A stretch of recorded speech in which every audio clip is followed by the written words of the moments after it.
Good morning guys! Good morning! So ayan, blessed Saturday po sa ating lahat. So open po ang ating shop dito po sa Matalatala, malapit po sa Matalatala Elementary School. Ayan, tapat lang po tayo ng Matalatala Elementary School.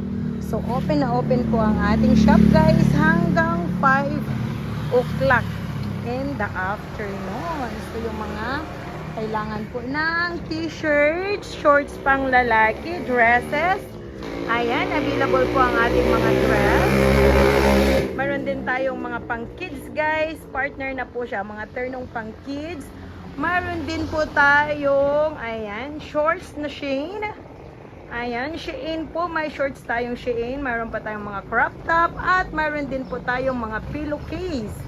Ayan guys. So, ano pa ang hinahanap nyo guys? Visit kayo sa aking shop. Dito lang po sa Matalatala. Thank you!